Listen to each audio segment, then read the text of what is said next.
مگر سب کے رویے بدل چکے تھے۔ پھپھو اب زیادہ بات نہیں کرتی تھی، بس دیکھتی تھی گہری خالی نظروں سے، جیسے کچھ سوچ رہی ہو۔ ایک دن صبح سویرے میں آنگن صاف کر رہی تھی، پھپھو کسی سے فون پہ بات کر رہی تھی، لہجہ نرم خلاف عادت۔ ہاں جی، لڑکی بالکل شریف ہے، کام جانتی ہے، ماں باپ نہیں ہے، تو ذرا سیل ہوگا سب۔ جی جی، 20 تولے سونا اور جو مکان کی بات تھی وہ بھی ہو جائے گا۔ میں نے جھاڑو روک دی، دل نے دھڑکنا بھولنے کی کوشش کی، لیکن کچھ نہ کچھ سنائی دے ہی گیا تھا۔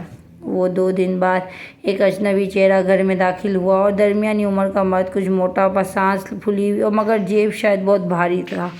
ساتھ میں 2 خواتین زیوروں سے لدی ہوئی تھیں۔ پھپھو نے مجھے بلایا، ماہی ذرا آ کے سلام کہہ کر جانا، مہمان ہیں۔ میں کچن سے ہاتھ دھو کر آئی اور مرد مجھے ایک نظر دیکھ کر مسکرایا۔ پھپھو بولی، یہی وہی بچی ماہی ہے، سادہ ہے، بولتی کم ہے، مگر کام سب جانتی ہے۔ میں سخت کھڑی رہتی، نہ سوال کیا نہ جواب، بس نظر جھکا کے سب سنتی رہی۔ اگلے دن وہی مرد اور پھپھو کہیں گئے۔ شام کو واپسی میں پھپھو نے مجھے کمرے میں بلا کر دروازہ بند کیا۔ ماہی، تمہاری قسمت سنورنے والی ہے، بڑے اچھے لوگ ہیں، دبئی میں رہتے ہیں، عزت دار گھرانہ ہے، لڑکا تھوڑا عمر رسیدہ ہے، مگر تمہارے لیے نعمت ہے۔ میں نے سر اٹھایا، آپ نے میرا بھی کچھ پوچھنا ہے؟ وہ ہنسی، پوچھنے کے دن ختم ہو چکے، اب سے ماننے کے دن ہیں۔ وسیم نے وعدہ کیا تھا۔ وسیم گیا، اور یہ دنیا کی باتوں سے نہیں، فیصلوں سے چلتی ہے۔ میں نے کچھ نہ کہا، کمرے سے باہر نکل آئی۔ شام کو چھت پر جا کر دیر تک آسمان کو دیکھتی رہی۔ وسیم کی باتیں، اس کی خاموش مسکراہٹ، سب یاد آ رہا تھا۔ 2 دن بعد پھپھو نے نکاح کی تاریخ طے کر دی۔ سب کچھ اتنی تیزی سے ہوا کہ سمجھنے کا موقع ہی نہیں ملا۔ محلے میں باتیں چلنے لگیں، ماہی کی شادی ہو رہی ہے، کیا وہ بڈھا ہے، پیسہ دیکھ کے فیصلہ کیا ہوگا۔ میں چپ کر وسیم کو ایک خط لکھا، کسی پرانے دوست کے ذریعے دبئی بھجوایا۔ خط میں بس اتنا لکھا کہ اگر تمہارا وعدہ اب بھی قائم ہے تو لوٹ آؤ، وقت تھم نہیں رہا، فیصلے ہو رہے ہیں۔ 5 دن بعد ایک ہنگامہ سا ہوا اور رات کو فون بجا۔ پھپھو نے کان لگایا اور چہرے کا رنگ بدل گیا۔ وسیم تھا۔ امی، یہ کیا سن رہا ہوں، آپ ماہی کی شادی کسی بڈھے سے کر رہی ہیں؟ وسیم تو وہاں کماتا ہے اور میں یہاں تیرا مستقبل سنبھال رہی ہوں۔ میں اس سے شادی کرنا چاہتا ہوں اور میں وعدہ کر چکا ہوں۔ میں نے وہ وعدے نہیں کیے تھے تو واپس آ کر پھر بات کریں گے۔ تو وعدہ کر لے، میں 1 ہفتے میں آ رہا ہوں۔ پھپھو نے ہچکچاتے ہوئے کہا، ٹھیک ہے، 1 سال تو مانگا ہے تو نے، 1 ہفتہ اور صحیح آ جا، پھر سب تیرے حساب سے ہوگا۔ فون بند ہوا اور اگلی صبح پھپھو کے انداز ہی بدلے ہوئے تھے۔ میرے لیے ناشتہ خود لائے، کپڑوں کا ایک جوڑا نکالا اور کہنے لگی، بیٹا تمہارے چاچا کی بیٹی کی شادی ہے، میں یہ جوڑا پہنو، تم پر بہت اچھا لگے گا۔ میں حیران تھی لیکن سوال نہ کیا۔ ان دنوں پھپھو دن میں خاموش اور رات کو گمسم سی رہتی تھی، جیسے دل کا بوجھ بڑھتا جا رہا ہو۔ مہمانوں کو بھی کہنا بند کر دیا، بڈھے کے نمبر کو بلاک کر دیا اور نکاح کی تاریخ ملتوی کر دی۔ محلے میں لوگوں نے پھر باتیں شروع کر دی کہ شادی کینسل ہو گئی، لڑکی کا کوئی چکر ہے کیا، لیکن پھپھو سب کو چپ کرا دیا۔ اور 2 دن بعد وسیم کی واپسی اور سامان کا بیگ ہاتھ میں نظر آیا۔ سوالات مجھے دیکھ کے کچھ کہے بغیر ماں کے پاس گیا۔